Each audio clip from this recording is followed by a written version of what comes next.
But the head coach of the Cajuns and Megan Making Money will stop by at 8:30 this morning. Lots to get to. Want to get Mahtook's thoughts on baseball right now. Thrilling baseball last night. The Braves take the series lead versus L.A. It looks like Houston has a chance to close out Boston, coming back down south to Texas. We'll get Mahtook's thoughts on that. Devastating news for the LSU basketball team. Yesterday it was confirmed that Adam Miller, transfer guard from Illinois, expected to be one of the top scorers on this team, suffered an ACL injury that is going to keep him out of his second season of college basketball, and that is a absolute punch to the gut. Just tough. A haymaker to the face, man, for LSU basketball. For him too, more so for him. It's tough. More so for him. He had a great offseason. He was really expected to be a leader here in LSU basketball, and we'll talk about that. Remember, daily we're driven by Go Chevrolet. Online at GEAUXChevrolet.com. Get in touch with them there. A couple of locations. They got Go Express Auto Sales right here in Baton Rouge, which is a used car lot. And then, of course, Go Chevrolet over there in LaPlace, Louisiana, with great selections of new cars. Brand new lot, brand new dealership to the Go Chevrolet brand up in Tennessee that opened earlier this week. So Go Chevrolet expanding and showing that they are off and moving here after getting going. A little hot in here. Is it a little hot in here? A little steamy. A little hot in here. Yeah, a little hot in here. That AC. AC. Yeah. It's working. It's waking up It's too. just pounding. Yeah, it's just pumping, man. Yeah. Ice chips aren't falling yet. It's not freezing up in here. Before we get to all that, Go Chevrolet. Our coffee is Majestic Coffee, brewed down in South Louisiana. True Blue Water, TRUBluewater.com. Official spice is Papa Earl's. Get in touch with Papa Earl's. Grab your Papa Earl's locally in any grocery store, Calandro, Rouse's, High Neighbor. 30% less sodium. And then all of our phone guests via this morning come Metropolitan Health Group, Real Doctors, Real Solutions, Charlie Harvey, and Jason Ramazan. I saw the stories last night of the LSU football players starting to react to Matt Trent's story that was put out earlier this week. Trent ran with the Ogeron, has the girlfriends at practice, and some of the kids are going through the drills with him.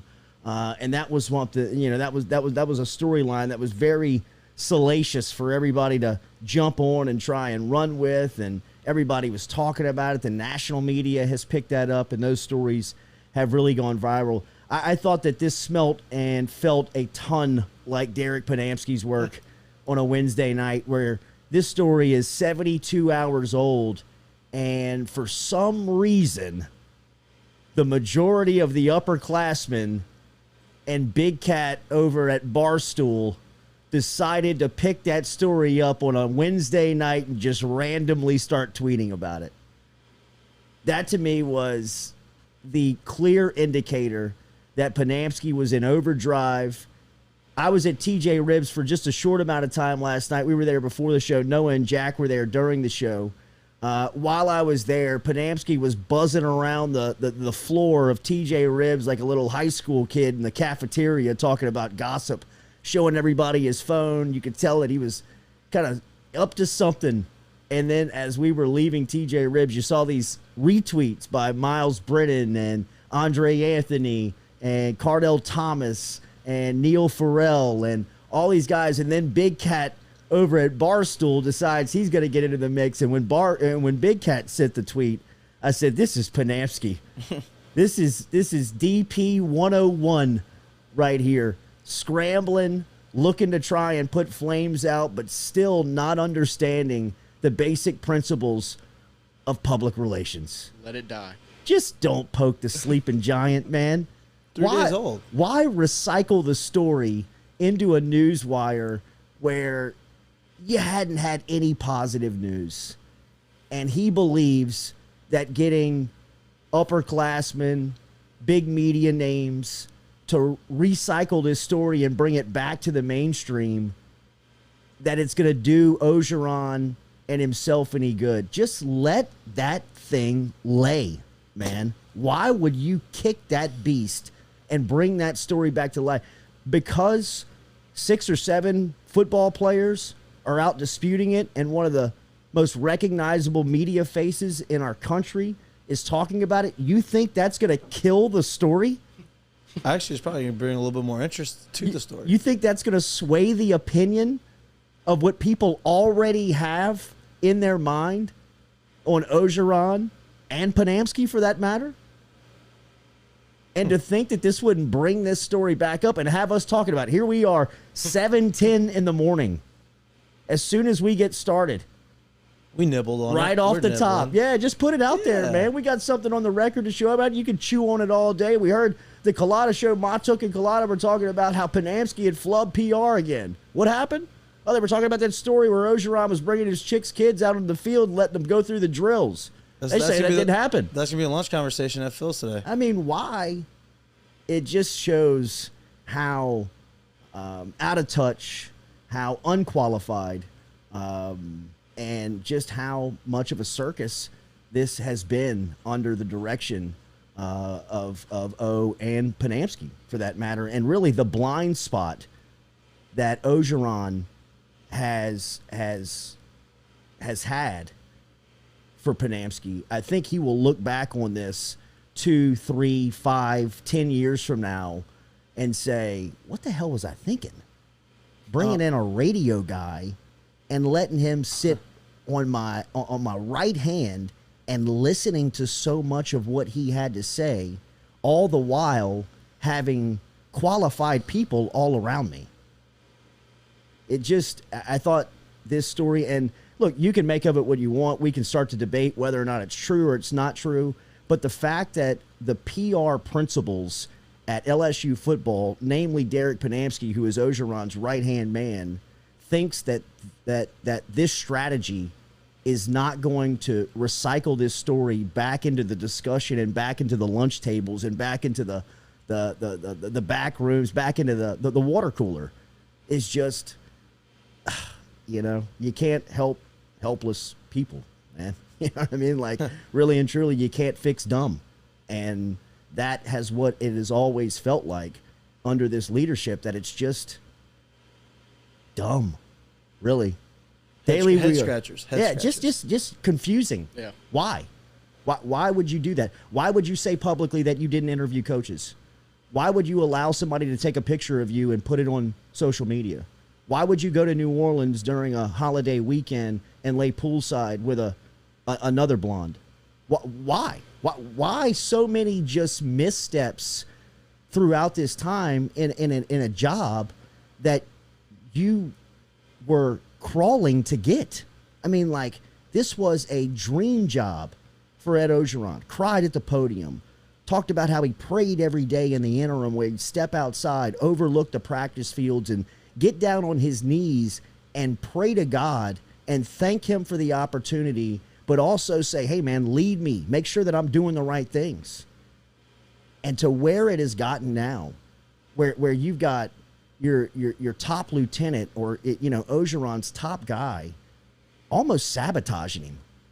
Really. I mean, I know it's done now and it's been done, but I mean, a lot of the stuff that has gotten us to this point, I believe Orgeron will look back on his back porch one day, whether he's in Golden Meadow down in the coast of Louisiana, or he's out in Los Angeles and Hollywood where he's got a great life, or whether it's here in Baton Rouge. And he'll be thinking, what the hell was I thinking? Why in the hell did I put so much trust into somebody that was so unqualified to be in that position? And look, I'm not trying to, it's not personal. It's not, we've had our falling out and we've gone our separate ways. But when you evaluate that position and when you evaluate how it's affected the head coach, you've got to step back and say, how in the hell did you let that get to that point? How did you not recognize that this thing was going rogue on you because of a lot of the choices that only one person was making, or one person that you were truly listening to was, he wasn't prepared for that moment. He wasn't prepared for the job. He was unqualified and unfit to do the gig. And I'm even more confused after Sunday's news on what's his responsibility now. Like, I mean, if the job is lost and you've still got him skating around the radio show looking like a little just gossip queen on the radio floor, he's causing more problems. You know, I mean, like, you've already lost the job, and he's stirring the pot even more. It's just, it is. I have no. It's mind-boggling. It's like, what is happening? What are we doing? It's What are you doing back there? no, it is very head scratching. Especially when you're It's looking very at it confusing. from our position, and you're like, we see it. Why can't y'all see it? The same thing we did with with game plans and stuff. We understand it. Y'all are paid to understand it. Why Sometimes can't you're y'all too close. Why can't it click? Yeah, Sometimes you're I too think you're close just to too it. close into the. You're way deep in the forest, and you can't get past the trees. Remember, Daily, we're brought to you by Falaya Real Estate. It was great to get over and see Barrett Blondo yesterday over at Falaya. He's moved his office over to the Tech Park over there on Florida Boulevard and really taken massive steps to bring you content and educate you, the buyer and seller of your real estate. However you're thinking about doing that, Falaya really does feel like the future. It is for sale by owner with much more of an advantage to you. They get exposure. You get exposure on MLS, Zillow, Realtor.com, all the major sites, virtual tours, push-button offers, document automation with e-sign, seamless scheduling, a lot of the stuff that you don't get with for sale by owner. You pick up those advantages with Falaya. Find out today by getting in touch with Falaya. Falaya.com, 225-939-6153. 939-6153 or online at Falaya.com. Download the app today if you want to find it and get close to it. Falaya.com, as it is really changing the way that real estate is even talked about these days, and Barrett Blondo is at the forefront of it here in the capital city. Devastating news for LSU basketball yesterday. We are counting down the days until LSU tips off the season, and it's coming up in a couple of weeks. And yesterday it was confirmed to them that one of their leaders, one of their top guys, one of their starters has gone down with a season-ending injury. And, man, it was devastating to learn about it. I hated to hear it. I hated to see it when I got the news that Adam Miller, the transfer from Illinois, had torn his knee up, tore his ACL on a Tuesday morning practice and is going to miss the rest of the season. If you have not been or if you have been following LSU basketball, it is tough not to be excited or not to have been excited about what Adam Miller was bringing this program. He spent the summer with Team USA, won a gold medal. He was the leader on that team. As he committed to LSU and signed with LSU right before he went off and played in South America with Team USA over the summer. And we really started to follow him, and he came on the show a couple of times before he had gone. And, I mean, he is tough not to like. Yeah. You know, he's got that personality that very much just engages you, pulls you in. He has this unwavering honesty, it feels like, about him, and he's very open and transparent about who he is, where he wants to go, what he expects. And he brought that mentality to Team USA, and you could see everybody kind of feeding off that from just the little media that was being put out and some of the quotes that was being put out by his teammates.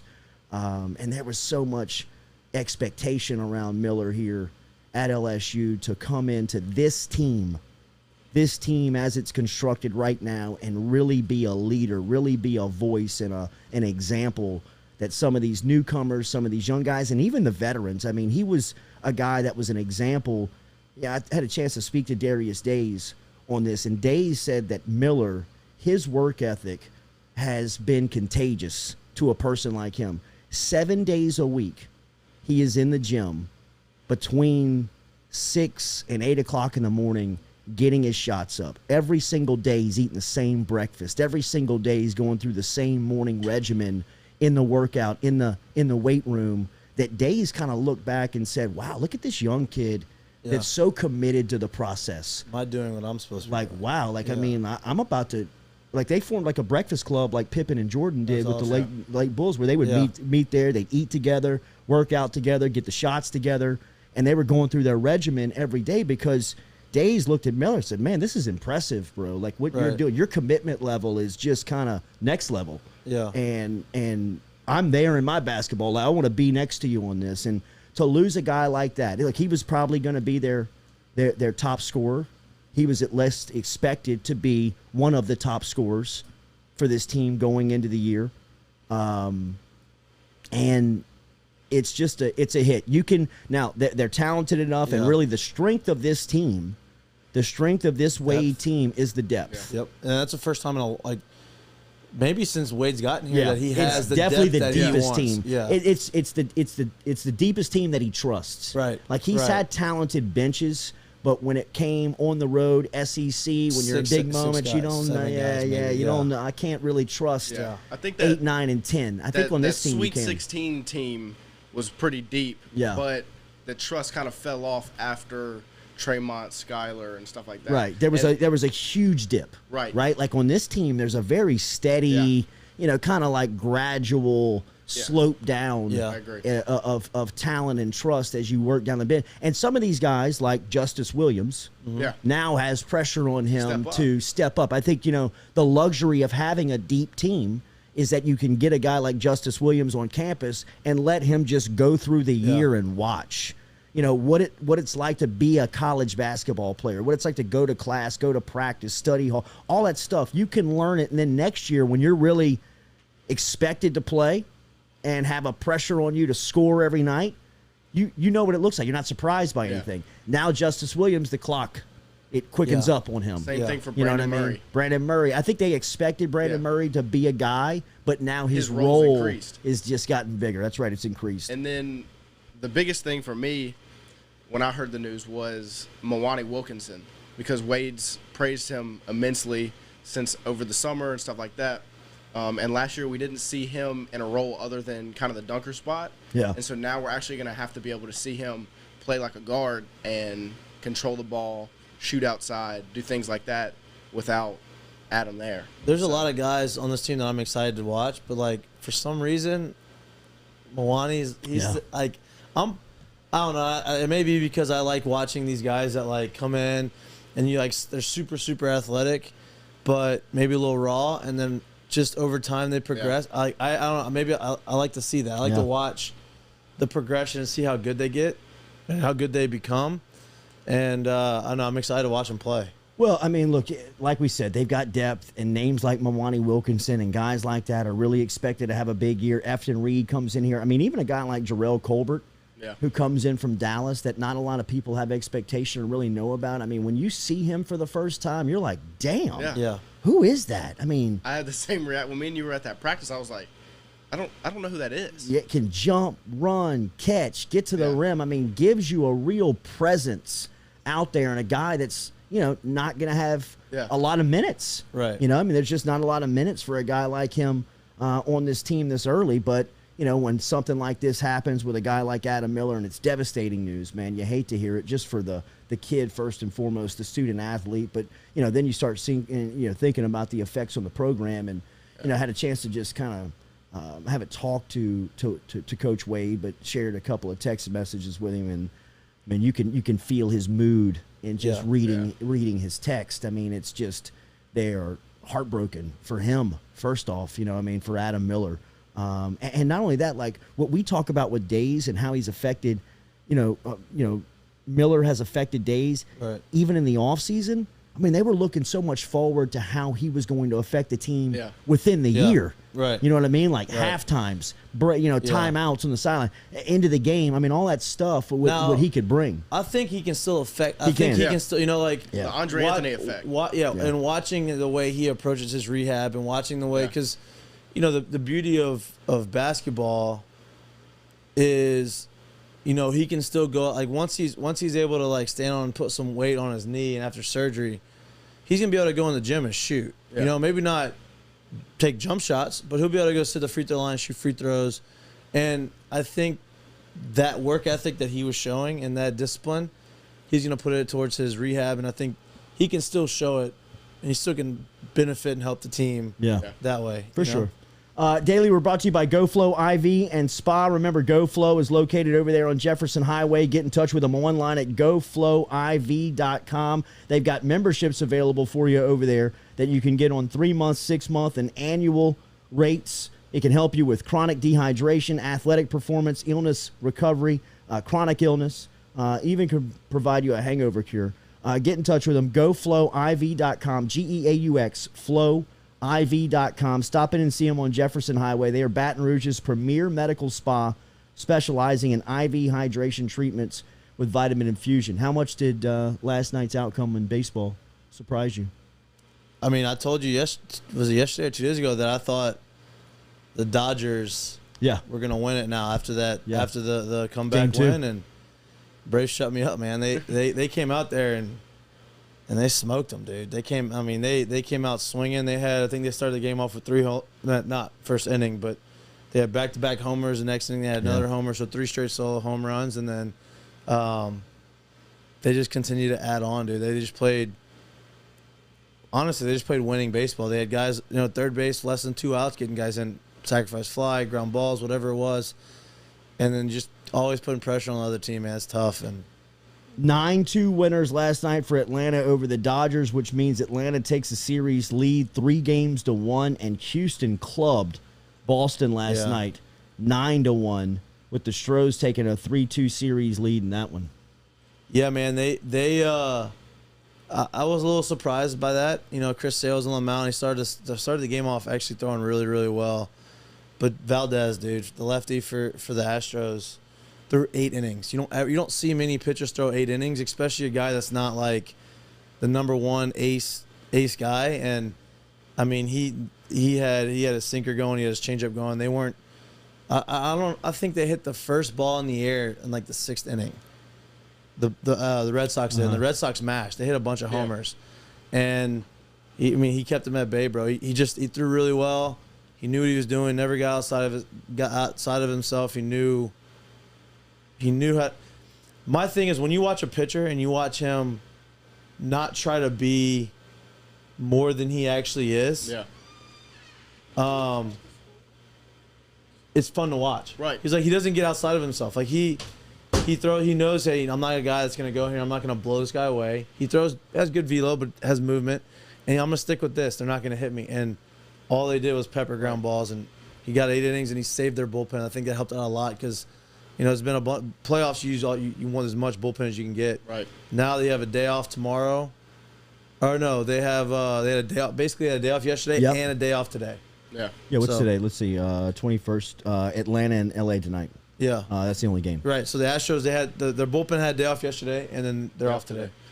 Who's the best team left? I mean, I would have said the Dodgers, but I mean, I don't honestly, I don't know. Astros, I think. I would think. I mean, I still don't even know if they're going to get out of that series, though. I mean, I know they're up 3-2, but like, I don't know if they're going to get out of it. I think they're going to definitely go to Game 7, and when you get to a Game 7, you don't really know what's going to happen. But if I had to say, I would say the 2 best teams right now would be the Dodgers and the Astros, and I don't know if either one of those teams are going to be in the World Series. Wow. Yeah, it's crazy. That's why I love this part of the year. That's great. I mean, it's the best part of the sporting calendar when you have college football games that really start to matter. Yeah. World Series gets into the start of it, and championship series, the end of those. You got day baseball. Like, you got games starting at 1 o'clock. You're like, oh, my God, this is awesome. It's the best. And then NFL's kind of starting to get really good, and you're starting to figure out basketball who are the teams. NBA starts last night. Pelicans lose to the 76ers last night. And the Pelicans, it looks like it could be a long year. I'm confused. So, we, as Pelicans fans, have had the last 3 or 4 years of, like, hope, right? They're saying, this is what's going to happen, this is what we're going to do. And you see a little bit of improvement, and then it goes right back to where we've all been accustomed to. What's the deal?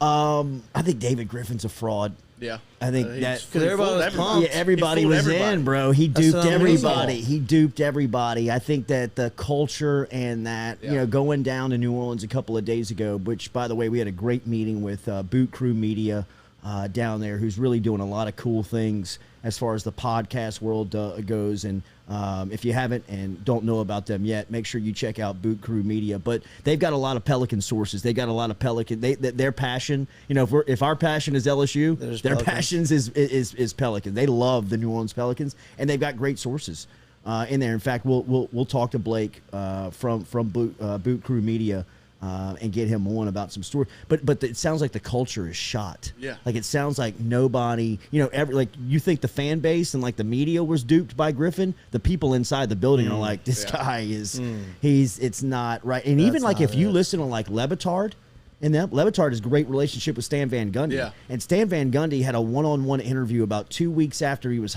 fired with Le Batard where he wants to say some stuff. Right. And if you're listening correctly, he's telling you exactly what's going on without really saying the words. He's saying like, I thought me and Griffin were on the same page, but we ultimately weren't. We had a meeting at the end of the year. The team improved. Like we got better.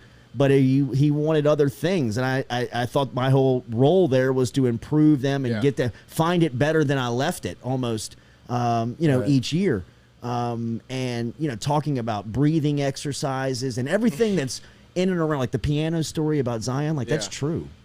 That's they tried to play that on media day, like it's not, and like overwhelmingly people within the organization and around it have confirmed that to people that are, it's like, I mean, it freaked Zion out. You know what I mean? Like, it weirded him out. Like he was Zion's like he went back to the organization, like to the vice president, was like, something weird happened last night. Yeah. You know what I mean? Let me tell you what's going on. We need to sit down. We need to talk. Like this is strange. Yeah, I mean, Zion's 21 years old. He doesn't want the general manager that's like 60 coming into his hotel room to play the piano. Like it's just like, what are you thinking? Like what? How do you think that is going to relate to this guy? Like what do you? Yeah, that is weird. I mean, more than anything else, you freaked him out. Yeah, scared him away. You weirded him out. Jeff Marsan says, believing Van Gundy. Are you kidding? Van Gundy, he wasn't shitting on anybody. He wasn't trying to sway. He wasn't trashing anything. Yeah, I mean, like he got the job under the thought of this was his goal. This was what he was setting out to do. He had thought he had come, but he also said that, look, the communication within the organization and the head coach totally broke down within middle of the year. Yeah. And I mean, he's not like, you can see that in just watching the team play. I mean, he was giving examples. He wasn't dumping on the organization. He wasn't trying to say, I told you so. He just gave you a little insight from a basketball professional on the thought of David Griffin. And from my vantage point, I don't know David Griffin. I didn't know really even who David Griffin was when he took the job. I remember slightly the story in Cleveland when, LeBron was telling him who to hire. Right. And then winning the championship, obviously, after that. But, I mean, a little bit of TV work. He's not overly accomplished. So, I mean, I'm just listening to what people say about him and how when he got the job and he talked about everything but basketball. Yeah. Like he rarely talked about the product. He would tell you about the culture and breathing and nutrition and it's just like, cool, man. But you got to win on the wood. Right. Like you got to win on the hardwood. And it just the way that Zion has been handled, the way that the relationship has broken down between Zion and the Pelicans. And look, I'm not here to say that it's all one side's fault, but as a person in David Griffin's position, it's your responsibility to make sure that the superstar is comfortable and is always motivated. And one thing that Zion, where I love the athlete, I love his personality, I love his smile, I love everything about him. I hope he stays in New Orleans forever. But he does kind of look disengaged. Yeah, he does kind of look like he doesn't care. You know what I mean? And I think once you get that, it's tough to get that back. New Orleans has been doing that with a lot of superstars, huh? Yeah. Chris Paul didn't like it. Anthony Davis wanted out. Anthony Davis wanted out. Zion's going to want out. Yeah. I mean, we've got to get somebody in there to keep them there. When it comes to Stan Van Gundy, I mean, I believe him because, I mean, he was just being straight up. He's not bashing anybody. Right. But he was not the right hire. And I think that was the first clue about David Griffin was you have Zion Williamson. And the reason I was confident in Griff was because he had been with LeBron. And LeBron and Zion are two guys that are very similar in coming in with a bunch of hype and the way they play the game, attacking and wanting to get the ball out.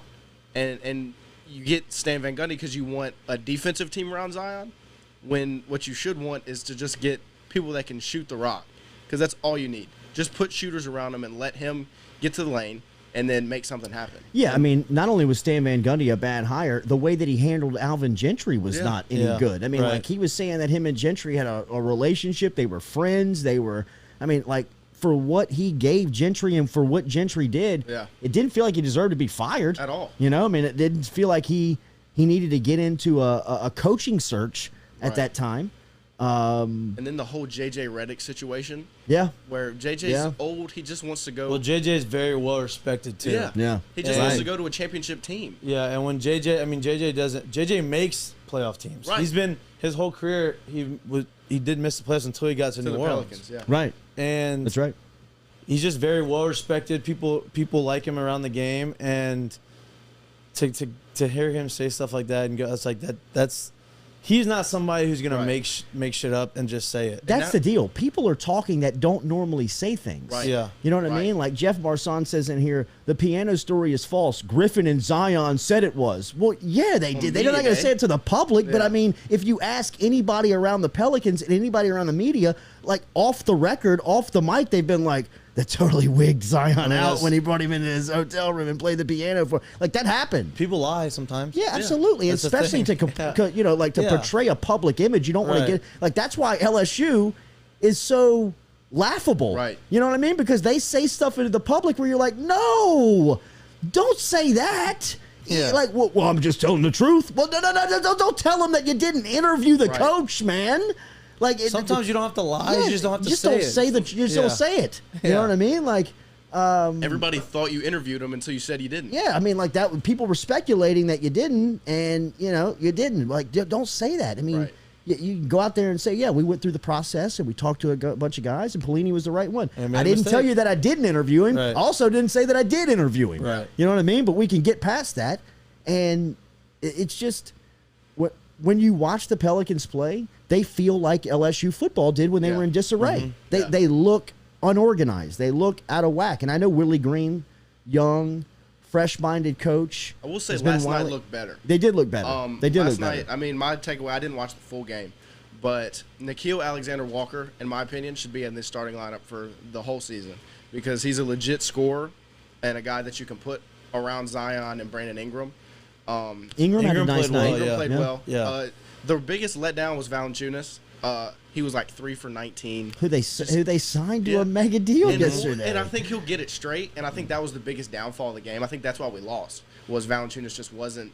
I mean, you take 19 shots, you only make 3 of them. Yeah, and so points. So there were a lot of high points, and it does. And then Devontae Graham, who was the one big free agent move, he played great. He had I think 18 or 20. And so it does look like a lot of the culture problems have started to shift, but it really doesn't matter until Zion's back on the floor. Yeah, it doesn't, and it doesn't look like that's going to be anytime soon. Yeah.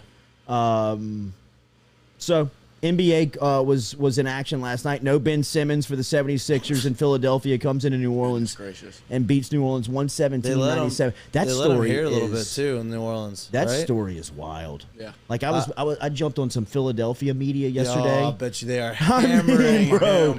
But there's more to it. Man. Yeah. Like there's more to what you know. What do you mean? He's what? just been a problem now for going on months and really years. And there's things that you accept with the number 1 pick that you can get away with, right? And I mean, he has pushed that limit so much where it's got to. It's crossed the line. Now. Yeah, it's got to a point where in a town that will, bro. You can speak to that better than anybody. You don't. I didn't get enough experience there, but like, I mean, they are ruthless, bro. Like. If you don't feel like you support the city and you want to be there, they're gonna eat you alive. Yeah, I mean that is the worst city to quit on. Yeah, you know what I mean. Yeah. Like that is the absolute blue collar city, dude. Right. Worst place to get all that money, to get all that shine, and then go to practice with a cell phone in your pocket. Like, oh man, to be asked to go in on a defensive drill and sit on the scores table and just shrug your shoulders and say no. Yeah, I mean when I saw the cell phone in the pocket picture, that blew because I mean I don't even like shooting around with my phone in my pocket, and so for him to go practice with it in his pocket is mind-boggling. It shows how much he doesn't care. Yeah, it does. And then to talk about Philadelphia fans, one of my favorite stories was Nelson Aguilar, who was the receiver that had that rough year. Right. When they had the fire in the building, and they were like, they had to toss somebody down. He was like, well, don't get Nelson Aguilar. They'll drop the kid. Drop the kid. That's right. When they interviewed him on the news, on the local news. I mean, it's a fire, and they're taking the chance to bash an athlete. Did he catch her? That's unbelievable. So NBA's underway, and I see a lot of people in there. Are we talking NBA? Yeah, well, I mean, it's NBA sports. opening. It's about sports. And look, I'm trying to get away from this coaching search as much as possible. I mean, we've put so much down on the record on how we feel and where it's going and what's going to happen here. I mean, I hate to give you the same show with the same take every single day, and that's why we're hoping, like what we're doing today, we can get some of these people on. Billy Napier is going to stop by here at 8 o'clock this morning, and we'll talk to him about the Cajuns who have Arkansas State coming up, but we'll ask him about the interest level on both sides, and how you kind of navigate this. I mean, Billy Napier has had to have become a master at this because every single year in Lafayette, he's the next coach in some SEC town. He's been in Lafayette, 4 years? This is his fourth year. This is his fourth year, yeah. Well, there's Auburn last year when the Auburn job opened up. Auburn, there's been multiple. South Carolina. After the first year, it was Mississippi State. Yep. So that's where he came from, right? Yep. Yep. He's got ties at Mississippi State. He's got ties all over. Yeah. His resume is super impressive. Which is why I like him so much, but I'm so scared. Well, it's because I think people are scared because he's coming from UL. Yeah. It's UL. Like, do we really want UL's guy? Yeah. I mean, like you do, Yeah. and you shouldn't be insecure about that. Right. Like I don't sense why you would be insecure of taking Lafayette's coach if he is the best and most qualified for the job. And all you really have to do is look at the data. And I think what Scott Woodward is looking at more than anything, which is why I believe Dave Aranda is gaining steam, is how the program functions. Yep.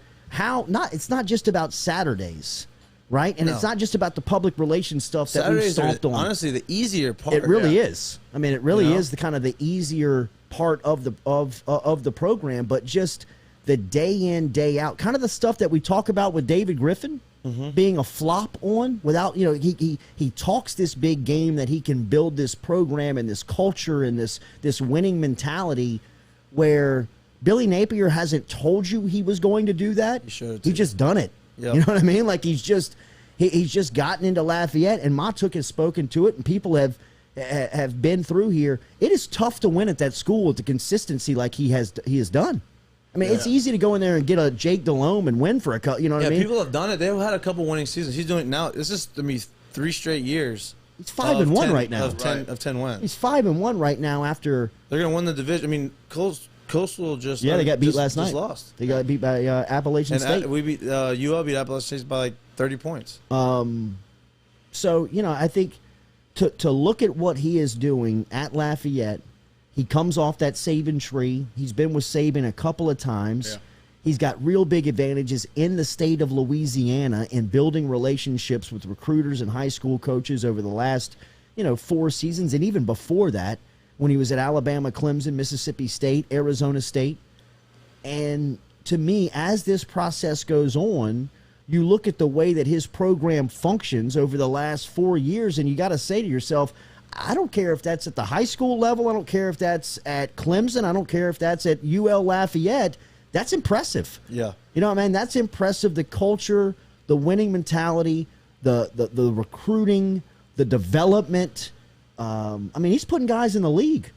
Elijah Mitchell is the starting running back, was the starting running back for the San Francisco 49ers. I mean, they got guys that is going into the NFL. They are developing players. Rob Sale, his former offensive line coach, a guy that played at LSU, is now the New York Giants offensive line coach. I mean, everybody's moving on from that program. That's a sign of a successful program. Guys getting better, going to play on Sundays, and coaches, having an opportunity to showcase their talent and getting picked up by NFL programs. So, people point out, I'm looking at it right now, people point out like, Napier's done well, but like, he didn't do great at Clemson. I'm like, well, Clemson was his first stint as that was like he was a GA and then was on Bowden's staff, and then it's a big it's try and find something else to bitch about. I think they're digging. I mean, that's ridiculous. I'm going through. It's just Naquilis Dilwad asks, is Napier an O guy or a D guy? He is a offensive minded guy. I mean, his offenses are efficient. I mean, he runs that.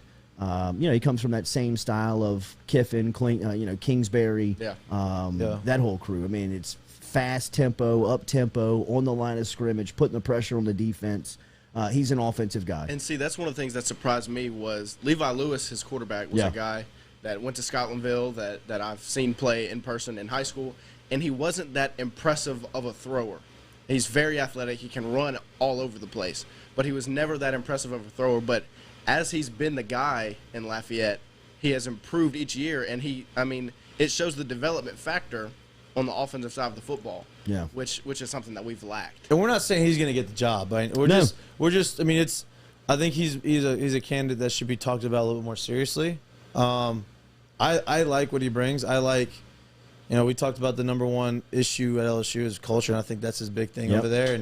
And there's other guys that can create culture too, but I like him. As impressive is what is happening over in Waco, and that's why I think why Dave Aranda is gaining some steam, because you look at Napier's program in Lafayette, and you've got more data, you've got more stuff you can look at and say he's been there longer, he's done it for an extended amount of time, he's recruited, he's developed, he's put guys in the league, his coaches are getting upgrades and getting better jobs. So that's something that you can look at definitively, and you've got hard evidence that you can take back and give good thoughts to and say, hey, I can make an educated decision on this.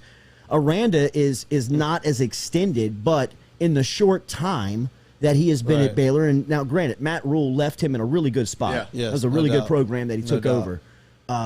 But Dave Aranda has carried that on, continued to really kind of provide that culture to the program, and his team is performing on Saturday. And I think if you're a decision maker, if you're somebody that's cutting checks to hire head coaches, you're looking at Dave Aranda and Waco and saying, they got a good thing going. I might want to talk to him. Yeah, and not only are they performing, they're performing at a high level. And I know it's the Big 12, but it's still it's a Power 5 conference. Like they go out and they won the conference. Like that should open some eyes. I know some people don't want, or they're worried about Aranda because he's kind of got that like physician demeanor, like, oh, everything's like monotoned and like boring, but sometimes we look, the last two coaches were not boring. Right. Maybe we need boring. It would concern me for sure, but I think the more you dive in, and this is interesting, the more players that we have talked to that went through the Dave Aranda to Bo Pelini transition, the most feedback that you get on what they miss from Aranda is not his scheme, not his strategy, not his in-game adjustments, which he's fantastic at, was the style that he communicated with people. It's the way that he was able to get the best out of his players without using techniques that are widely used within coaching industries. Right. And Bo Pelini might be the example of the worst. Yeah. Not the worst for coaching style, but the worst for jumping down your throat, degrading you, mother effing you, F you the entire time. It's nothing but cussing and yelling and coming at you. And old school. It's very much non-complimentary. You know what I mean? Right, it's more critical than it is complimentary. And not to say that Dave Aranda sits there and just kind of feathers you with a palm. He is able to communicate with you and really get the best out of you because when it comes down to it, he treats you with respect. Right. I mean, that is the baseline of it. And when you look at the background of Aranda, he's educated in communication. Yeah. That's what he graduated in at college. And when you hear him speak and you see him in a public setting where he's speaking to the room, a lot of people are kind of looking around like, this is Dave Aranda? Like, he's very quiet and thought out and processed and meticulous. And he's calm and very cool about talking about things that usually get people very riled up. Right. And to me, I think that's something that is almost has spun into a positive for him. And if you're LSU's administration, especially a piece of the administration that has been there for the last over a decade. So, people that have had a front row, like Verge Alsbury's been there he's seen Miles, he's seen Ogeron, he's seen Saban. Yeah. The last 15 years, last 10 to 12 years, in that window, the administration has really had a tough time communicating with the football operations facility. Yep. They've either had to put somebody over there full time to keep their eyes and their thumb on to see what's happening, or they have a guy like now Scott Woodward who is in that building every single day. Every single day, the athletics director, and this is before Orgeron's seat was hot. Yep. This is in 2019 when they're, just killing everybody, and they're recruiting at a rapid rate, and they're being able to get these commitments. He was there every day then. He understands that within the athletic department, that is a multi-million-dollar, $100 million operation that feeds a ton of mouths. That's the golden goose. That is the absolute lottery ticket. And they are going to make sure that the communication is streamlined from that facility into the athletic department. And I think that there's an emphasis put on that we may not even understand. I think that there's more that they could put on that than we could see in the criteria. There is a mass movement to be able to pick up the phone or have a clear understanding of what's going on at the football operations facility to the athletic department without having to jump through all of the Derek Panamskis of the world. I mean, you get so much more done. You're so much more efficient. Once everybody's on the same page, things just happen. Yeah. It's easier to get done. You don't have to. Yeah, it's not. You're not pulling teeth. You're not dreading. Oh man, I have to go. I have this meeting. I have to go talk to our AD. Like no. That's not what you want to be able to say. Hey, I'm going to talk to Scott. Scott's going to get this done for us because Scott trusts me. I trust him. That's how it should be. Not. Oh, I need to talk. We got to figure this thing out. Yeah. Let me go talk to this person who's going to direct me to this person who's going to direct me to this person. And they can tell the top. And everybody's got different ways of saying things. No, nobody wants that. Nobody. And I think one of the biggest things with Randall was last year in the COVID year, they were 2-7.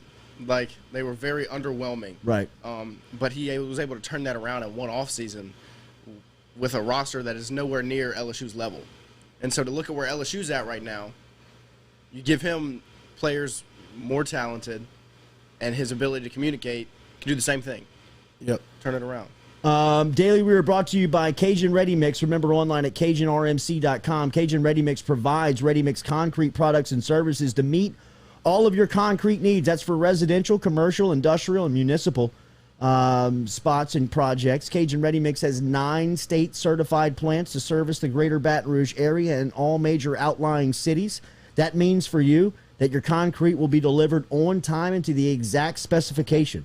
Find out how Cajun Ready Mix can help you by logging online to CajunRMC.com. That's CajunRMC.com. High-quality products, grade A equipment, and clear safety standards, all provided by Cajun Ready Mix, ready to help you today. CajunRMC.com. Give me a couple of minutes here to reconfigure. We're going to get in touch with Billy Napier, UL head football coach, and we'll come back and have a clear plan how we'll get into that interview, whether we'll have him live next or whether we'll dial him up at straight up 8 a.m. Let me confirm it with the UL SID, get us all lined up, and we'll talk to Coach Nate coming up here in about 6 minutes on the Jordy Culotta Show, driven and powered by Go Chevrolet.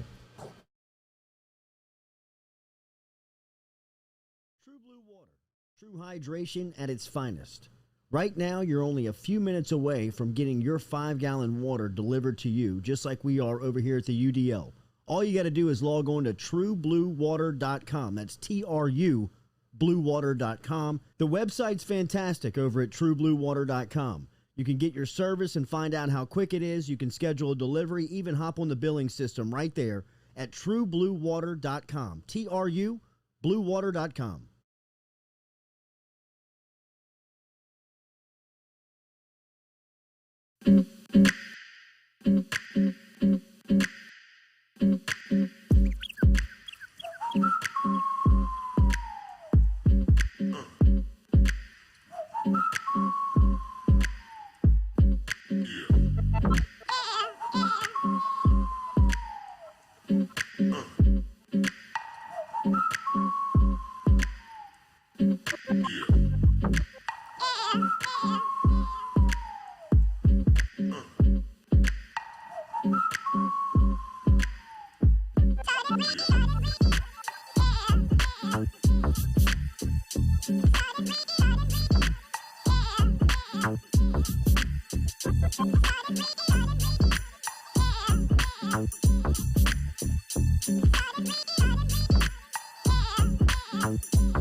Welcome back here to the Jordy Culotta Show, driven and powered by Go Chevrolet, just like we are every day here. Remember, Go Chevrolet with a couple of stops on... Did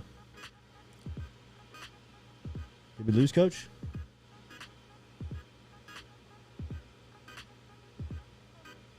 One second. Pipe me up over there. Hey, Coach. Did I lose you? Okay, hold tight.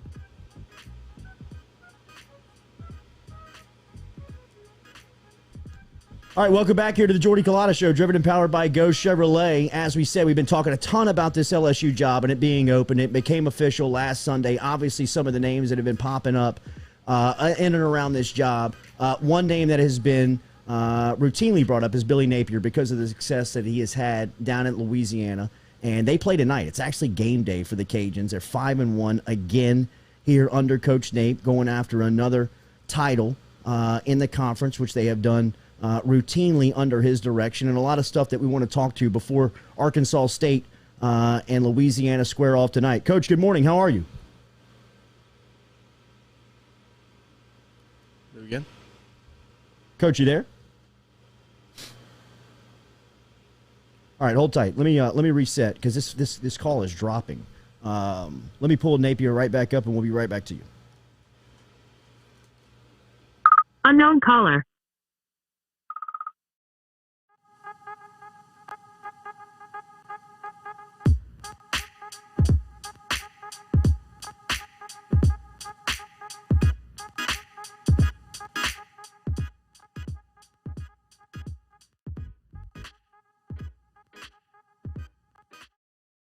All right, Coach, I got you. Good to go. Yes, sir. There he is. All right, there he is. There's our guy. Welcome back into the conversation. A lot of Lafayette here, Coach, this morning. I got Mikie Mahtook sitting in with me, former LSU All-American, obviously Lafayette native, St. Thomas More standout, was a two-sport athlete over there. And he was talking about being a proud Lafayette native and, of course, what you're doing with the Cajun program. We'll talk about all the success. Did it drop again? Yeah. It dropped. Man. We got a lot of droppage going. Man. Is that us or him, you think? I don't know. I have no idea. I don't know.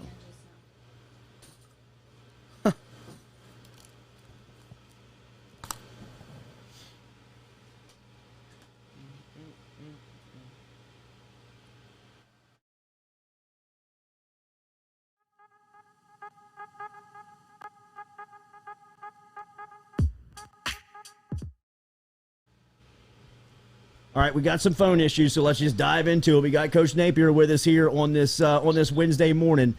Game day tonight, Coach. Another successful season. Thank you for joining us. Good morning. Jordy, thanks for having me, man. I appreciate you covering our team. Always, Coach. Tell me a little bit about what it's been like in this age of college football. A lot of changes going on in and around you. NIL, transfer portal. What has it been like in this edition of college football as you have been directing a program under all that change? Well, I'll tell you this much. It's a lot of fun, you know. I mean, There it goes again. I don't know what that is. We're going to see if we can Calling from another phone, maybe? I don't know what's going on. Let me take a break. Let me take a break, and we'll see if we can get Coach Napier back. Take a break. Go to that.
All right, Coach, this is the last time we're going to do this. I'm sorry that we are going through this technical stuff here on this, but this is what happens during live broadcasts. We were talking about the changes in college football. You were talking about going through it. What has it been like? well, it's been a lot of fun. You know, I think, our game continues to evolve, not only schematically for the X's and O's, but, just in terms of how you put your roster together, how you develop your team once they get to you. And it's part of the process that I really enjoy. Coming up with a plan. We certainly have specific plans in all the areas of our organization, and the transfer portal is part of that. Name, image, and likeness is part of that. You've got to have a great plan, and certainly got to work well with your administration, all the people that love your program. And it takes a team, right? You got to put together a really good team. What has it been like in recruiting Louisiana? Now, you've had full cycles of recruits come through. And like I said, Coach, we were talking about you yesterday. But I think one of the most impressive things is all the talent you've lost, especially last year on a championship team. You look up and you see these guys in the NFL, coaches on NFL sidelines, and right now you're 5-1 going into the Arkansas State game tonight. What has it been like leading the recruiting charge for Louisiana Lafayette and the Raging Cajuns, specifically in the state? Well, I grew up, my dad was a high school coach, right? You coach what you had in your community, So one of the things I absolutely love about college football is the opportunity not only to recruit, but also to evaluate. We've got great talent in the state of Louisiana. That's where we started our process. We evaluate every player in the state that we think has a chance to play Division I football. We also got a great 300-mile radius. You look around us here with Texas, Mississippi, the Panhandle, parts of Alabama. So this part of the country has always produced a lot of players. We should be able to put together a heck of a team. We've got great people in our organization that help with that, in terms of personnel and on-campus recruiting. We love that part of the game. And you mentioned the coaching part too. I think that's part of it as well. You got to build your place so you can sustain it, and I think always got to have your ear to the ground for the next bright up-and-comer. Certainly spend a lot of time on that because you're only as good as the people you put around yourself. But we've got layers in our organization that help us handle attrition, and I'm very thankful for all those people. We certainly wouldn't be where we're at today without all those people throughout the years. A lot of the recognition you get from speaking to people on the streets about your coaching style, your program, is how you've built that program. And you just mentioned the word sustainability. What goes into building a program that can sustain college football's weather 365 days a year? Well, I think you got to break it up into pieces. We basically we break our football plan into 8 phases. We started the winter. Once the guys get back from winter break, bowl game's over, we kind of start over, and I think we try to create urgency and intensity and focus in small chunks of time, right? 3, 4, 5, 6, sometimes maybe 7 or 8 weeks at a time there, and do it again the next year and do it better, right? I think I've been fortunate to work with some really good coaches in my time, and you got to have a process, and you got to always be evolving, trying to improve that part of the year, how you can, impact your people, not only the football part, but, as students and certainly as people, you'd like to have a program that makes an impact down the road, 5, 10, 15, 20 years down the road as well. So we break it into phases. We also have 6 stages of recruiting that we go through.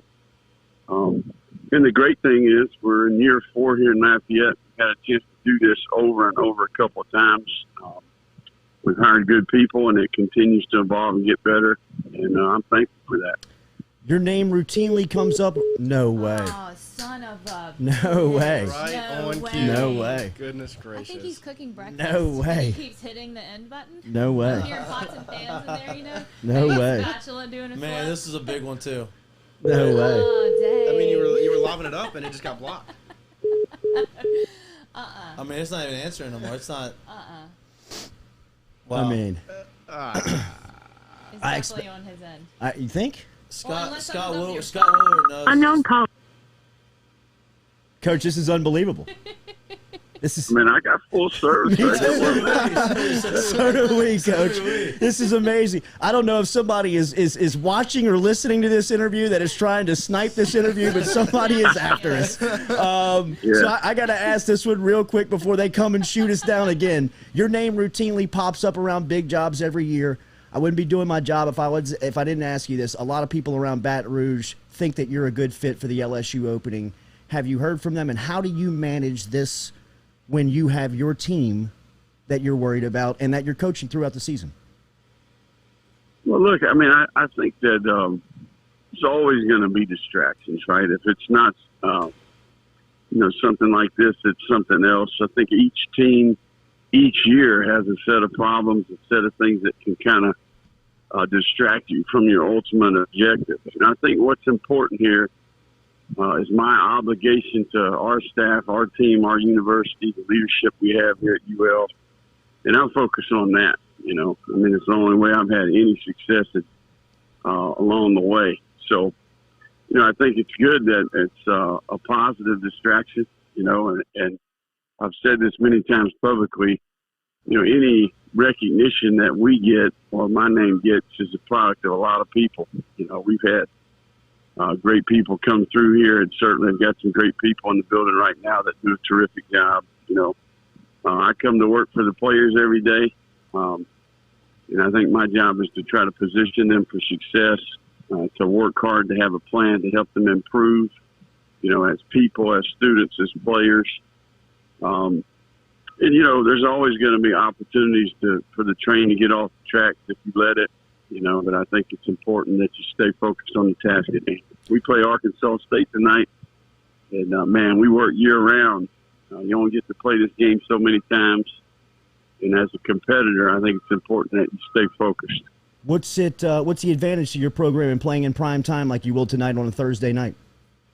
Well, it's benefited us. You know, I think it's benefited our program. You know, we've been fortunate to play well, and I think, you know, it helps everybody. It's good for everybody. It's good for our community. Certainly, it's helped our university.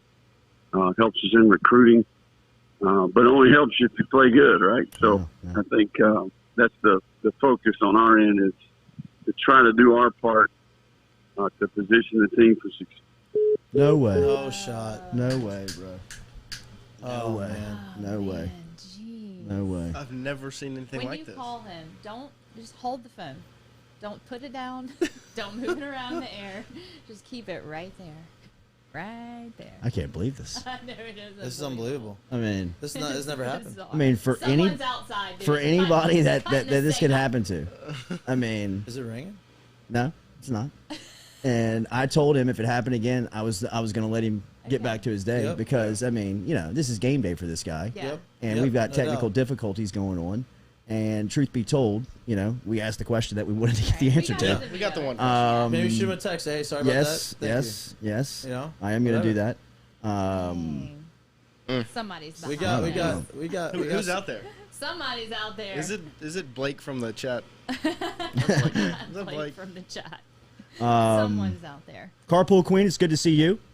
Thank you. I Can got we see the into- Carpool Queen? Do we have a camera angle to get her? Yeah. I got into some road rage situation. Wow. I think Oh, with shoot. an Italian, so I have a question about that. Okay, hit me. So I wasn't really sure what was going on. So it was merging, and he had a yield sign onto the interstate, and I didn't. Like, it was my turn to go, and he should have yielded. So I laid on my horn, like, you know, what else do you do? Just laid on it. And he swerved in front of me, slammed on the brakes, rolled his window down, and reached out and did this thing, the Italian. Yeah. Oh, Is really? that like flipping off? Wow, no. Okay. No, So he not at did all. that, and then he leaned all the way out of his truck and showed me how there was another lane. And so I was trying to tell him he should have yielded. So I did this. Is this like what you say for a yield? Oh, my God. Like, yield. So I'm doing this out my window. I mean, I'm sure there were other parents I knew out there like, oh my God, she's lost it. Like, she's lost her mind. But when he did that out of the window, I kind of got the same vibe I do when somebody flips me off. And Yeah, I wondered, mean, like, that's not. I've never. Yeah, no. I think that's kind of like It has a- it has a delicious. positive Yeah, I think that's connotation. very. It doesn't have- Yeah. it doesn't have a always negative. thought it as positive, and now I'm scared about it. Okay, I'm going back and forth here with Coach Nate. Yeah, you shouldn't be scared about that. I think I think he was kind of trying to give you a compliment, actually. Yeah, I think he was it's- mad. I think Was he mad? It doesn't He matter. was mad. It still might have been hitting on you. Maybe he was just confused. Maybe he's a fake Italian. Maybe he was a fake Italian. Definitely a fake Son of a Italian. bitch. Oh, what's he saying? Just- He's now like answering all the questions only via text. Right. Don't read these out loud, but here's what you really want to know. He just told me he got the LSU job. No, I'm just kidding. Just kidding. Heard it first. So I'm so just embarrassed. Really? Well, I mean, just Nothing we like, can what are you do gonna about it. do, bro? I mean, Nothing just we can do about it. I'm sorry that happened to you, the listener, more to Coach Napier and what that was like. He has confirmed that we were going to try that again at some point, just not here on game day. We will get him That's back tough. either on Friday. We'll get him back here on one day next week. We got some answers without getting answers. We did get. Hey, we talked about that. You will get an idea because he was going to get you. He's going to give you coach speak, right? Like you knew that was going to happen. But we did say that you would be able to tell the temperature of it on just his. He didn't get a no, and talked about how it can be distracting, and talk about how you got to stay focused, and talk about there's opportunities that come up, and talk about just where he is in his coaching life. To me, it sounds like he knows he's a candidate. Yeah. Somebody has been contacted. Jimmy Sexton, I believe, is his agent. And that, maybe that, discussion could be set up to happen at some point. I will say this, though. The way he spoke and how he talked and the stuff he said sounds, you can tell he coached under Saban. No doubt about it. Oh, yeah. You can see that. You like we talked about it, last week. I think you talk about all the guys that played under Skip. And a lot of guys Bianco talks like Skip. Yeah. So Absolutely. guys that have made a real impact on you. Beetle Bailey. You just know, and you can feel it. Yeah, absolutely. So we'll have Coach back on. And What if he's the only one that happens? That would be crazy. I know. And look, Right? we've got a conversation with Megan Making Money coming up here in a couple of minutes. If it only happens Justin Painter just donated, just super chatted $10 and says, "Here's for a landline." Oh, Justin, that's very sweet. So we're gonna try for a. We're gonna try for a landline here. Hopefully it's not. That's the first time that's ever happened. Yeah. Here, and it might have been us, but I did have full bars, and like I said, the history. I think it's a Lafayette booster. Yeah. I think It's one of those. I think it's somebody messing with Nate and dropping the call. It's one of those UL fans that got mad about the UL conversation yesterday. Yeah, I figured they'd be coming out. Yeah. I put it up on Twitter, and they came. Yeah, I saw the juice heads running in. Your V-necks and your 5'3" stature. Yeah, y'all are talking about height, aren't y'all? Hey, remember over at Relief Med, our friends over there, RELEAF med.com. Medical marijuana is legal now here in the state of Louisiana. You know that by now. And the way that you get your recommendation is going to Relief, RELEAF med.com. Qualifying conditions range from anxiety to back pain. A ton of you have messaged the show and asked how long the process is and what products the pharmacies have. The process is, it's same day. If you log on to reliefmed.com, you will get your recommendation the day of. You go to reliefmed.com, answer some questions, schedule your telephone or video appointment with the doctor. The doc calls you. You have about 5 to 10 minutes of a questionnaire. If you qualify, the doctor sends your recommendation to a pharmacy closest to you, and that's it. Right here in Baton Rouge. It's on Essen Lane. Marijuana at your pharmacy. Like locally, right here next to Yeah, us, you would probably go to the Essen Lane pharmacy. Okay. But you don't go to Walgreens and say, "I'm here to pick up a pound of Ginny Kush." That's what it sounds like, though. When you Yeah, say it. right. Like, I mean, you call into your pharmacy, you just drive through. Got that super diesel? The doctor said we were good for it right here. But the flour is not here. Flour will be here on January 1st. So right now it's top of the line things like vape pens, gummies, liquid THC, in a tincture. All of that can be picked up at Relief, RELEAF med.com, reliefmed.com. I'm going to have to get over there this morning after that Napier interview. Jeez, my anxiety level was going through my brain. You kept it together, though. You did. That was nice. Good poker face. Thank you.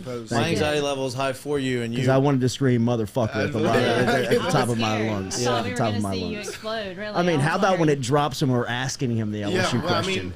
He did call back. He called back on that one. Right. He did. He called back on that one. He did call back. He was a trooper, dude. He was bro, you should have heard him in the breaks. He was laughing. Yeah. He was laughing. I mean, at this point. Could you imagine? He understands. It's not Could you hard. imagine doing that with Nick Saban? Oh my God. He would Could you never call back. Never. You'd never talk to him again. Never. I mean, his SID would call back and be Yeah. like, "We've erased your contact from our list. You're blocked. Thank you." You'll never have credential access to the Alabama program again. It's like that interview where they kept asking him about Hurts and Tua, and Yeah. he's like, "Are you kidding me?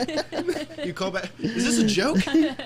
All right, so we'll talk to Megan making money here. Look, one thing about Nate, he's super impressive, man. Yeah. Yeah. Very impressive. I think his answers about building the program.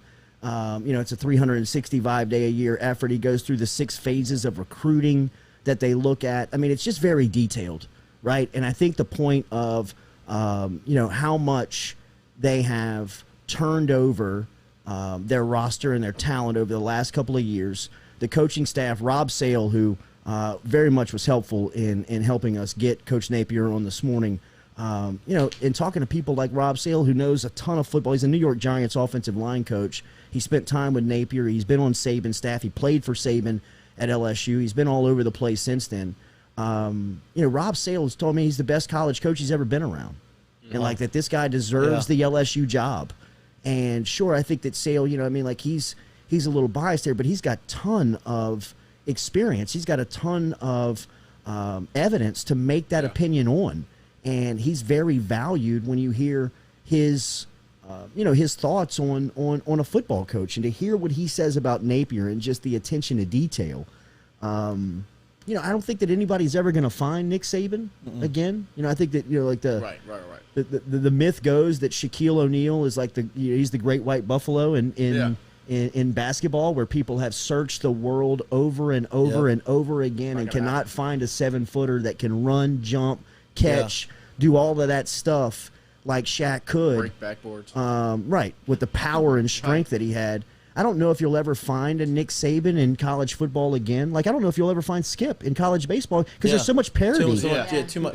You've seen it, and other people, it's just there's too much going on. And Saban's model is so far advanced than everybody that he's almost kind of this modern-day outlier. When he's evolved. He's adapted. He's evolved with everything. Absolutely. So it's not like he gets stale and people can catch up to him because he's still growing. And then all the competition, every time you look, a coach is, he was Nick Saban's defensive coordinator, defensive line. Like, everybody's got a connection to him somewhere. Yeah, it's right. His coaching tree is growing. No, for sure. Yeah, I mean, by the day it feels like. I mean, even Sale and Napier. Yeah. I mean, like, they come off of it. Like kind of extended branches of it where, you just see that the next generation, the next wave of Saban's disciples is going to be a very impressive group. I mean, like he's 25-1 versus this group. Jimbo was the first one. I mean, Jimbo's and that happened 2 weeks ago. I mean, I think the next wave of them will be, even more talented and being able to kind of, they won't have to go up against him as much. Yeah. I mean, really will be the biggest advantage. So are you still in the Lane train, or have you moved on from that now? If I was making this hire, I would hire Lane. But I think that Lane played himself out of it on Saturday night, and it wasn't his fault. Yeah. Right. You know what I mean? That just wasn't. I think with him. if you're Scott Woodward and you're looking at that after what you've been witnessing with Ed Ogeron, and then after the things that you hear and some of the things that you still see around the department that is still there from the Les Miles days, you can't have a circus. Yeah. You can't have a sideshow to the football program. You can't have somebody that's getting golf balls and water bottles thrown at their head during the game. And I know that's not Kiffin's fault. Yeah. That's not, that was not his. That was a terrible display of fandom by the Tennessee fan base. But that happened to Lane Kiffin because that's what he brings you in certain scenarios where, sometimes it's not about the football game. Yeah. And I think LSU wants to keep it all about the football program next. It doesn't want to be about, Les Miles and his stuff and how goofy he was, and come to find out the stuff that he was doing, and, even further to come on when Ogeron's on the clock and on the payroll and he's doing these things. Yeah. They want it to be about Napier, to me, you know what I mean? There's nobody that's more of a football scientist than that guy that's in this mix that just says, hey, I don't care about anything else but ball. You know what I mean? I don't care about anything else but how the program functions and the 365-day effort that it goes into this. And, we will ask him, because he has said that he'll happily come back on again. And I'll ask him, did you know something in turning those jobs down? Right. It takes balls to to turn down SEC SEC jobs multiple times. I mean, some point you think, okay, I'm getting the opportunity, but then the third time you got to be saying internally, I don't know how many more times I'm going to be having a chance to turn this down. Like we better keep winning. We better keep doing what we're doing. You know what I mean? Elijah Mitchell's on his way out. This might be the time to bail. You know what I mean? But he's got so much confidence in himself. He bets on himself that you're 5-1 going into the Arkansas State game tonight, and he's a 9-point favorite. I mean, he's going to wake up tomorrow and probably be 6-1, right? And leading the conference again. So, see, in my opinion, we always talk about who's the Jay Johnson hire, like who's that going to be? I think if Billy Napier wasn't at UL, he would be the Jay Johnson. He'd be the guy that came out of left field that you've never heard of. That's strictly football. That's all he cares about, and is here to win football games. Yeah, I mean, I think he's still. I mean, Jay Johnson. I mean, yeah, I think that people aren't sold on him yet, so I think he still can fall into that category. Sold on him as far as LSU's coach. Yeah. I think that's going to change. I mean, shoot, the more I talk about it, and the more I think about it, and the more I hear him, I'm like, man, I love it. I know he does make you. He's attractive. You know, he pulls you in. He's hard to not like. And when you hear just his it's all football.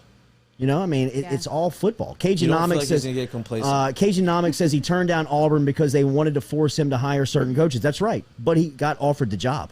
Right. I mean, he was offered an SEC gig, and it was on stipulation. It was on circumstance. But you know, and he said no, which that shows you again. Like I'm not just going to take it to take it. You know what I mean? Like if I'm going to get this opportunity, I'm either going to succeed or fail with my own people. Yep. You know? And one thing that I do and have heard about Napier is that if he comes in, he's whitewashing this place. All out. Like it's a total overhaul of what?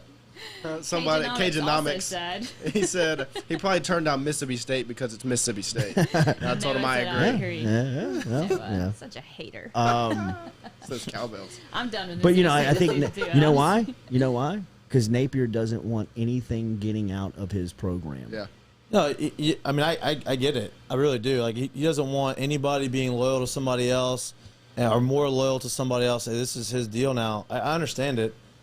I just, I'm with you, man. Crazy. Napier, Aranda? What's that? Napier and Aranda? I think Napier and Aranda are gaining steam. I think Mel Tucker's name is still there. I know we talked about this, but the Mel Tucker and the Dave Aranda stuff, I think that's going to play itself out over the next month and a half. They'll either win the job or lose the job. Mel Tucker is on.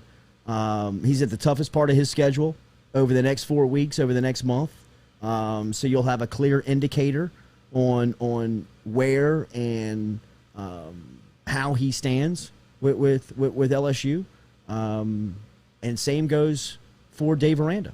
You'll find out. Can we call Dave Aranda again? Absolutely. Just to calm us down. Yes. Absolutely. Please, yes. I'm scared to death to use the phone. I know. So I don't blame you. no, we can't actually.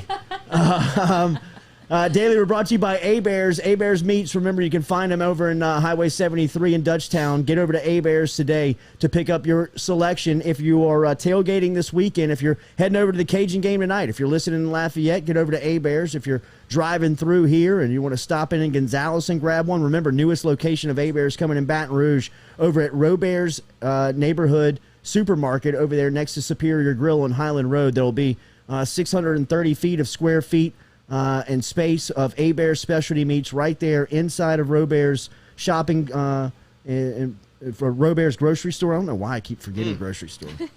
But that's where A-Bears is going. You'll have a great selection of A-Bears meats right there at Robert's grocery store on Highland Road.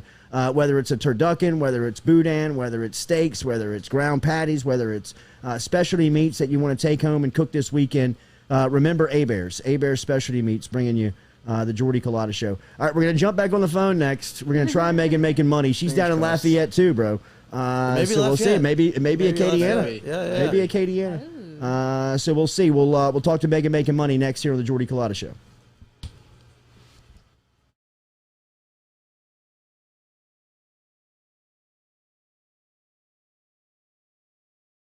GoFlow IV Spa is a medical spa that specializes in IV hydration with vitamin infusion. At GoFlow IV Spa, they can help you with a wide range of issues. From skin care to illness recovery, athletic performance, hangover cure, chronic illness, and even chronic dehydration. GoFlowIV.com or stop in and see them. 7970 Jefferson Highway.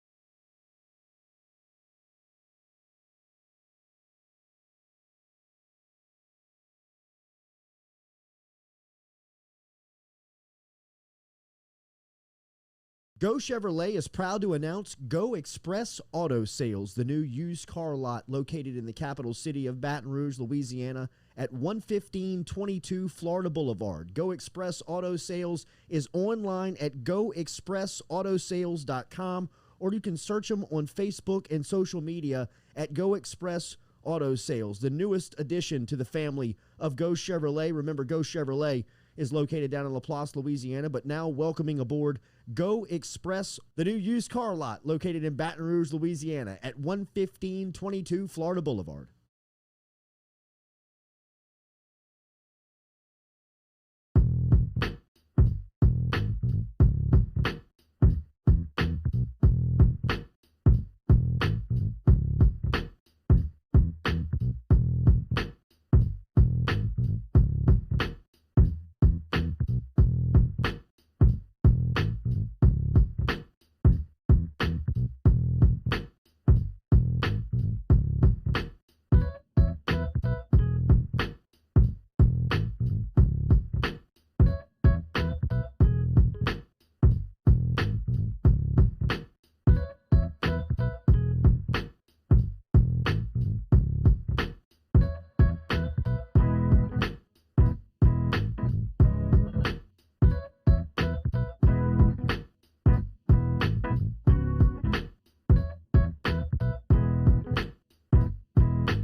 Welcome back here to the Jordy Culotta Show, driven and powered by Go Chevrolet. Stop in to City Cafe today over on O'Neill and George O'Neill if you're looking for great lunch specials. And remember, if you're looking for work, City Cafe hiring at all positions over there. Front of the house, bartender, managerial, kitchen work. If you're looking for it, City Cafe's got it. Online, citycafebr.net. They're on O'Neill and George O'Neill.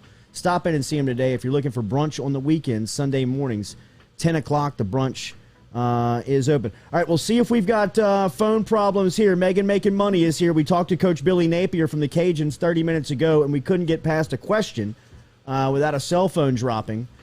Megan, are you there? Good morning. I'm here. Okay. Good morning. All right. So This is a far, good so start. good. This is a good start. Meg, you've been hot on the picks lately on college football. What are we looking at this weekend? Well, I wouldn't say I've been hot with college football, but we've been making it. I've been a little bit more on a heater in the NFL, but I haven't finalized that card yet. However, I do have some college picks for you guys. And the first one I hate to give out on Louisiana radio, but I'm taking all the chalk with SMU over Tulane. It's minus 14. Both these teams have had an extra week to prepare, but I don't think that's going to make any difference. SMU is usually a really pass-heavy team, but have been utilizing the run really well, and it's become a super balanced and explosive program. Meanwhile, you have the Green Wave, who's 0-4 straight up in its last four, and 0-4 ATS its last four. So I don't think that the extra week's going to help the Green Wave. I like SMU minus the 14. I know it's a lot. I got a lot of chalk in the first two plays on my card. Where is that game? It's at SMU. It's at home. In Dallas. SMU. All right, SMU Yes, minus sir. 14 on the first play. Where are we going next? Next one kind of hurts because it feels like I'm going against America, but Cincinnati needs style points. Last week, I put out a video saying, or the week before, was it last week? I put out a video saying I wasn't super high on Iowa. I thought that teams like Ohio State or Cincinnati or even, obviously Alabama could be better than Iowa, and I got chirped out the ass for it, saying how I thought people thought it was so cute that I thought that Cincinnati could be better than Iowa. Well, here we are. So you got Cincinnati playing Navy this week, and the triple option's hard to prepare for, but again, it's Cincinnati. This high-powered offense is going to absolutely roll. It's a lot of points, Jordy. It's minus 27.5. I'm eating a ton of chalk, but I mean, look, it's Cincinnati. That's what they're headed for. They want to go. They want to impress that college football. The playoff committee. They need the style points. I like Cincinnati in the spot against Navy. I thought Navy's defense could have been a little bit better last week. I actually took them to cover, and that blew up in my face. It's not like I'm fading Navy, but Cincinnati. I mean, you can't not back that team, especially as I said when they're needing those style points right now. That is a big number. Cincy minus 27.5, and Megan making money likes all of the points versus Navy. Where to next? Next, we're going to go ahead and go to Blacksburg, but I'm taking Syracuse plus the 3 at Virginia Tech. They did the Hokies last week, and it worked out in my favor. Syracuse, they played Clemson last week. They played a great game. I understand that they were at home in the Courier Dome again. I don't know how to say that. I'm not from there. But thank God. Yeah, I like Syracuse. They've been absolute money against the spread, and Virginia Tech's kind of been struggling.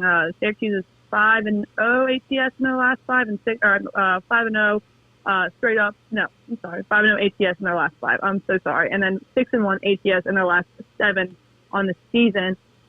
So yeah, I like Syracuse to cover here. Virginia Tech, it's going to be a hard place to play, but I like Syracuse plus a 3, and I even like a little bit on the money line. Oh, I like that. That's how we make money. Any SEC plays? If I'm going to be honest, no. Really? Okay. Nothing jumps out? I've been avoiding the SEC like the plague. I feel like the spreads have been too big. Obviously, last week, I couldn't have. I would have loved to have predicted LSU to beat Florida, but I wouldn't have predicted that.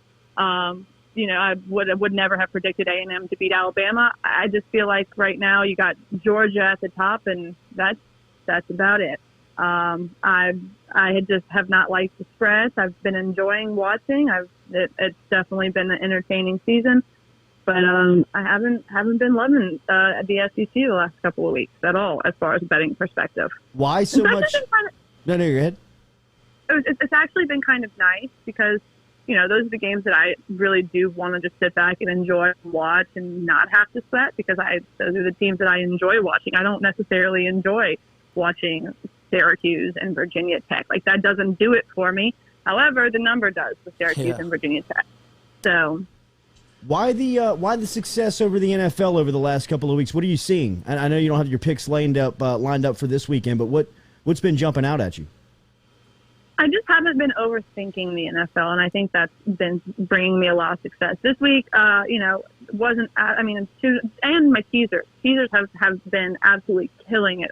This week, I don't have as many spots for teasers because the lines are so thick in a lot of cases, and then there's just some weird games. Like tonight, I wanted to take a side in the game, but it feels extremely like I would be throwing a dart. I mean, you got the Browns missing half their squad, and then you have Teddy Bridgewater on a bum foot, and the Broncos, I don't even know if I really trust them or not. So it's like I've just been staying really safe with NFL. Besides, I do my weekly money line hoodie picks where I have to pick a money line.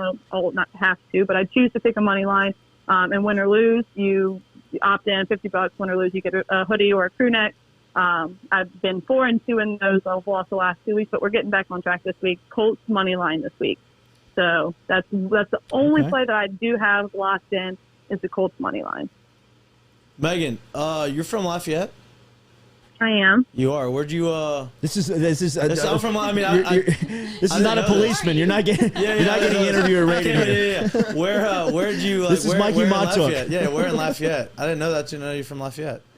Oh, I live in Youngsville, right off East Milton. Oh, Youngsville, right? That's where I'm. What high school? I actually didn't go to high school in Lafayette. I was I grew up in Pass Christian, Mississippi. I was over at Our Lady Academy, which was across the street from where our good friend Miles Brennan went, St. Stanford. Okay. Okay. See, The there's sister confusion. school. There's the confusion. Okay. Yeah, because Mahtook, when he came in, he was like, "Is she from Lafayette?" And I was like, "Yeah, I mean, she lives there."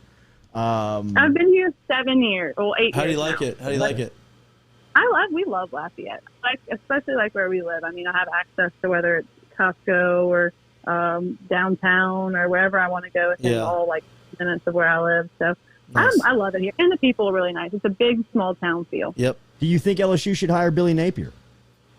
I don't want to get hung up on. It's game day. I'm going to go ahead and listen to the question completely. Do you have any thoughts on this LSU opening, on who could be next?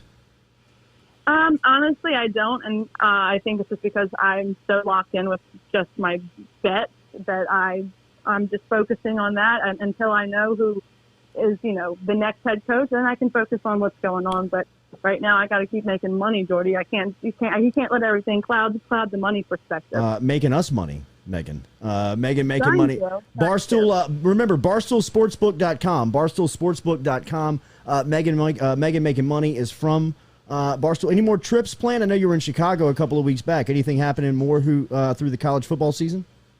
I haven't had anything yet. Was going to try to make it up to Oxford to see Ben this weekend, and I know he's going to be that way, I think. But I'm not making that trip. Possibly over to Arizona for the new year for the Arizona Bowl or for Barstool's Bowl. But as of right now, with the kids, I play it by ear, and if they need me, I'm there. So if y'all are listening, Barstool, just let me know. Megan making money every Thursday right here on the Jordy Culotta Show. We'll be heads up on the picks, and we'll talk to you next week. Thank you. Absolutely. Also, we got Purdue +3, BYU -4, Pitt -3, and then Okie State, which supposedly is the biggest trap game of the year, plus the 7. But I'm falling for it. So those are the rest of the college A plays. lot of chalk. I'll slid some more in there at the Get end. your water in this Yeah. weekend. It'll be a chalky weekend if you're listening to Megan making money. Thank you. We'll talk to you next week. Sounds great. Y'all have a great week. All right, there is from Barstool Sports, Megan making money, telling you some of the looks and picks to look out for coming up this weekend. So her call didn't drop, so it's official. Yep. We were being messed we with were with getting Napier. trolled UL right Yeah. there. It was. Totally. Yeah. Snuck in. It was. Totally. It was totally the UL Yeah. fans, man. It was the UL boosters. Something. What's going on?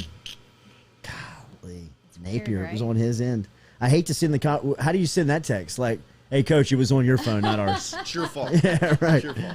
You know, We got down to the bottom of it, Coach. It was actually yours. All right, so I appreciate Megan making money. Thank you to Billy Napier for being here. Baseball today, you've only got one game, and that is L.A. and Atlanta. Big game. Dodgers, huge game. Big Dodgers with or Atlanta with a chance to close this series out. L.A., as Mahtook has said, best probably roster in baseball. Yep. A chance to come. Look, this will be a hell of a comeback if To they win make or go this happen. home, yeah. 3-1 is where that series sits, and then Houston will be on Friday. No, excuse me, they'll be on Saturday with a chance to close out the Boston Red Sox back home in Houston. So exciting time right now for sports. And as we do, we spoke the LSU stuff. We talked about LSU Ole Miss coming up this weekend. Obviously, the coaching search and where it sits here in another day of being open, and Scott Woodward and his crew doing work. We had a chance to speak to Billy Napier, head coach of UL. Him and the Cajuns are going to host tonight. They'll be Arkansas State on national television on primetime. So we'll be reacting to that tomorrow. And maybe at some point we can get Coach Napier back on to finish that conversation because it was heading in the right direction. Yep. But we did get the answer we were looking for after. We were able to ask him the question that I think wanted to everybody ask. out it there in was before you very drop curious to find out. So we did also talk about Adam Miller, the star LSU basketball player who tore his ACL on Tuesday morning and announced yesterday he's going to be out for the season. That's a bad hit. That's a devastating hit for LSU, but they're deep enough and good enough to come back from it. But it was you're tough. looking forward to seeing Adam Miller playing on this team. So make sure and think about him, and if you do it, say a prayer for him during this time, as he'll probably bounce back better for it. But he'll be out his entire sophomore season of college basketball. which is unfortunate for him, just because I've had the feeling he was going to explode. Yeah. Definitely. I mean, he was going to fill in that cam role kind of with just scoring at will, but having the leadership and then. But I know he'll bounce back just because of that phone call he had with us right before the season. He said, "I'm a bulldog. Ain't no puppies around me." I was like, he's going to be all right. No, he is. I mean, and in fact, he tweeted out yesterday, if there's anybody that was made for this, it's me. Yeah. I mean, he's got the right attitude. Yeah, His no head's in the doubt. right place. No You just doubt. hate to see it for him, man. Yeah. I mean, you just Yeah. it's tough to see that happen. It's definitely a part of the game that sucks, man. All right, have a great Thursday. We'll be back with you tomorrow morning. We'll get out of here a little early here on this Thursday, and we'll be back with you tomorrow morning.